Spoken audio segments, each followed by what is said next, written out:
Bien, tengan mi más cordial saludo, quien les habla Geraldine González Ávila, y en esta oportunidad vamos a ver el diseño de desarenadores y de aliviaderos laterales. Bien, vamos a hacer en primer lugar el diseño de desarenadores. Para eso hay que tener en cuenta que al inicio hay un canal, el canal de entrada se llama, y eso vamos a tener los datos en campo. Tenemos un caudal de 7 metros cúbicos por segundo. La clase de desarenador que vamos a poner a nuestro diseño va a ser de velocidad baja, para que de esa forma se pueda sedimentar mejor las partículas del suelo. La velocidad va a estar entre 0.2 y 0.6. El material a sedimentar va a ser arena con un diámetro de partículas de 0.2. La pendiente del canal de entrada 0.8, la base 2.8, la talud 0, es un canal rectangular, rugosidad de 0.020 y peso específico de 1.650. Con estos datos podemos ingresar a Dash Canales y nos arroja todos estos datos, ¿no? Que son los parámetros geométricos y hidráulicos del canal. 1.4126 el tirante, el área hidráulica, el espejo, el frost, con eso nos determina el tipo de flujo, nos da el perímetro mojado, el radio hidráulico, la velocidad y la energía específica. Bien, lo primero que vamos a hallar es el cálculo de la velocidad del flujo en el tanque, y para eso va a depender de un factor A, donde el factor A se escoge según el tamaño del diámetro. Como nuestro diámetro de la partícula es de 0.2, está entre 0.1 y 1, entonces el A valdría 44. Y con eso vamos a poder hallar con esta formulita. A por raíz cuadrada del diámetro, 0.2, y aproximando nos sale 0.20 metros por segundo. Ahora tenemos que hallar el cálculo de la velocidad de caída y va a haber 4 métodos para eso. Primero, el primer método, Arkhangelski, donde depende también del diámetro de la partícula. Si vale 0.2, nuestra velocidad de caída va a ser 0.0216 metros por segundo. Según el nomograma de Stoikes y Celerio, tenemos que también va a depender del diámetro. Si el diámetro vale aquí 0.2, nuestra altura aproximadamente sería 0.4, según Stokes. Y si fuera de Celerio, también, ¿no? Colocamos en 0.4 y sería un poquito menos, por ser una ecuación lineal, y sería 0.0250. Bien, vamos allá con el método de Owens, y para eso debemos hacer con el peso específico, que nos dieran de dato. 1.650 gramos por centímetros cúbicos. La constante de ubicación nos va a ser de 4.8. Y reemplazando K por la raíz de D por el peso específico menos 1 nos da que la velocidad de caída es 0.0547 y con el último método nos sale 0.0554, creo que es 3.8 por la raíz del diámetro más 8.3 por D. Y con todos esos datos tenemos que hallar la velocidad de caída final sacándole el promedio y nos da 0.0393. Ahora tenemos que hallar las dimensiones del tanque sin flujo turbulento. Ahora, vamos a asumir una altura del desarenador de 4 metros como máximo porque es el dato que nos da el libro de Lana. Recordemos que todo esto es a base del libro de Lana. El ancho del desarenador va a ser el caudal por esa altura dividido por esa altura sobre la velocidad. La longitud del desarenador, que es muy importante este dato, va a ser esa altura por la velocidad de caída que hemos obtenido ya anteriormente. El tipo de cimentación va a ser la división de esta altura entre la velocidad de caída, volumen de agua conducido, es el caudal por T, y donde T es el tiempo de sedimentación y la velocidad del tanque es la base por la altura por L, esa longitud del desarenador. Y nos da estos dos datos muy importantes. Nos dice que el volumen de agua conducido es 714 y el volumen total del tanque es 747.60, donde para ver que el diseño está ok, el volumen del tanque tiene que ser mayor al volumen del agua y nos cumple, está ok el diseño, hasta ahí vamos bien. Vamos ahora con el cálculo de longitud de transición a tope, porque estamos hablando la transición del canal al desarenador. Y para eso vamos a restar los espejos de agua dividido sobre 2 veces la tangente del 22.5. Y nos da que esa longitud de transición va a ser 7.4. Ahora, la cantidad de longitud del vertedero.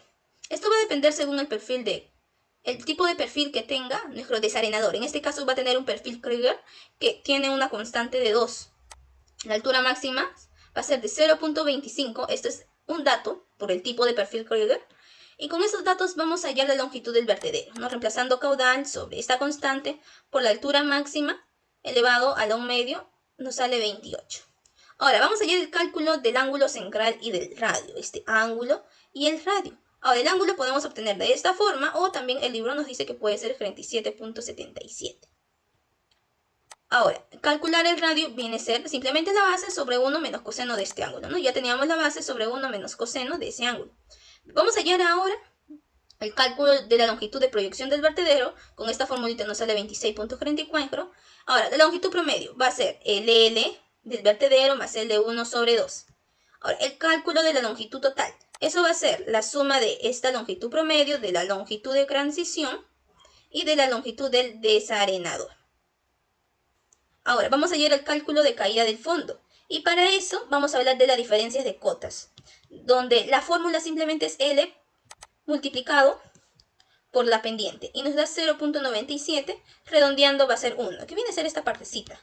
Viene a ser esta partecita, es donde se va, es donde la sedimentación va a pasar por aquí y va a tener que evacuar.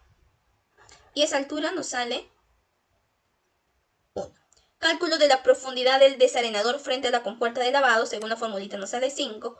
Cálculo de la altura de la cresta del vertedero con respecto al fondo, simplemente es este h menos 0.25, 475. Ahora, el cálculo de las dimensiones de compuerta de lavado. Tenemos como dato que el área del orificio de la compuerta va a ser con coeficiente de descarga de 0.6 y una gravedad de 9.81, nos va a salir que el área del orificio va a ser 1.178, donde para sacar el lado vamos a sacar la raíz cuadrada a esa área, y redondeando nos sale 1.10. Bien, ahora vamos a hallar la velocidad de salida de la compuerta, donde debe estar entre 3 a 5 metros cúbicos por segundo, porque mientras más rápido es la velocidad, mayor va a evacuar el caudal. Pero también hay un límite de 6 metros por segundo. ¿Qué pasa si supera ese límite? Puede erosionar. Entonces, vamos a colocar el lado, en este caso 1.10, que es el lado. Pero cuando se observe, cuando colocamos 1.10 se pasó. Y por lo tanto no está entre los límites. Entonces vamos a aumentarle con 1.20. Nos cumpliría que tendría una velocidad de salida de 4.886 ons. Por lo tanto, en conclusión, tendríamos que el lado real sería 1.20. Utilizaríamos ese dato para la compuerta cuadrada. Bien, ahora vamos a hacer el diseño del aliviadero lateral. Es un diseño muy rapidito. Para eso vamos a ver los datos de elevación y también los datos del canal de entrada. Aquí también va a haber un canal de entrada antes del inicio del aliviadero lateral, donde hay un base de 1, una talud de 1, una rugosidad de 0.014 y una pendiente de 0.001. Un caudal de crecida es de 9. Un caudal de diseño es de 4 y el caudal admisible es del 6. Y hallar los parámetros geométricos y hidráulicos del canal, vamos a utilizar esto, el caudal admisible. Este dato es el que debemos usar.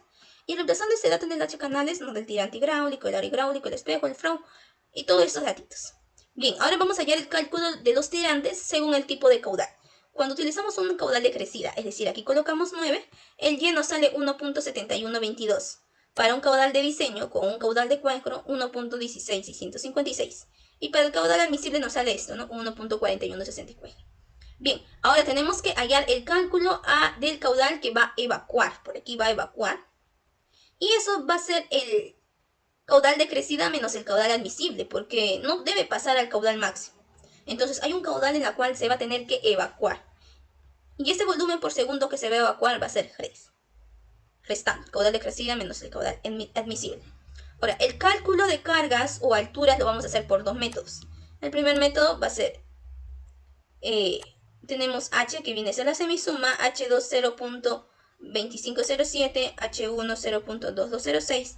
Por el método de Wishbash tenemos todos esos datos. Ahora, para este método tenemos que cumplir que H1 sea menor que el H2 y no cumple, está ok. Tenemos dos alturas, entonces tenemos esta altura y esta altura.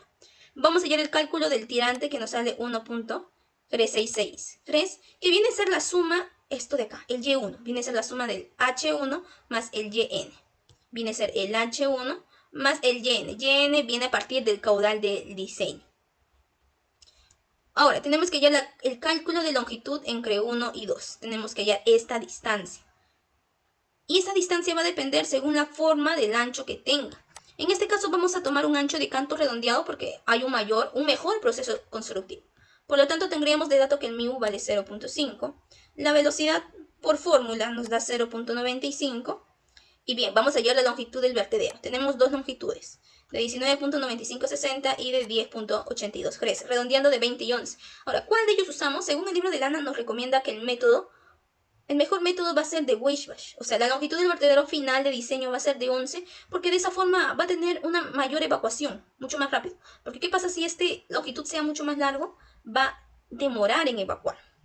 Por eso que se toma la longitud menor. En este caso siempre va a ser de Wishbash, donde su longitud del vertedero va a ser de 11.